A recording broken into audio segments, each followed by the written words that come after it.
भिंतीला रंग का दिला नाही या अगदी क्षुल्लक कारणावरून शेजारच्यांनी एका तरुणावर आणि त्याच्या आईवर कटरने प्राणघातक हल्ला केल्याची धक्कादायक घटना वाळूज परिसरात घडली आहे।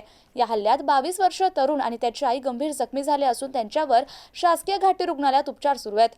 तसेच या प्रकरणी वाळूज पोलीस ठाण्यात गुन्हा दाखल करण्यात आला आहे।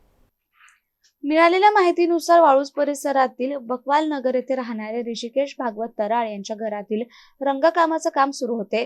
तराळ आणि त्यांचे शेजारी बाळू कडुबा करडेल यांची घराची भिंत समायिके आमच्या बाजूच्या भिंतीला रंग का दिला नाही या कारणावरून बाळू करडेल यांनी दुपारी ऋषिकेश यांच्या आईला शिवीगाळ केली होती। संध्याकाळी 6:30 वाजेच्या सुमारास हा वाद पुन्हा उफाळून आला।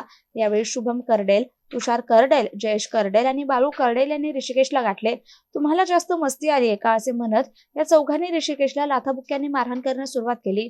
वाद इतका विकोपाला गेला की शुभम करडेल यांनी आपल्या हातातील कटरने ऋषिकेशच्या पोटावर, डोक्यावर आणि हाताच्या मनगटावर सपासप वार केले।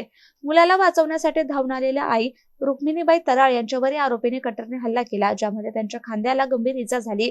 दोन्ही जखमींना तातडीने घाटी रुग्णालयातील अपघात विभागात दाखल करण्यात आला असून ऋषिकेश तराळ यांनी दिलेल्या फिर्यादीनुसार वाळूज पोलिसांनी शुभम राजू करडेल, बाळू कडुबा करडेल, तुषार बाळू करडेल आणि जयेश राजू करडेल यांच्या विरोधात गुन्हा दाखल करण्यात आलाय।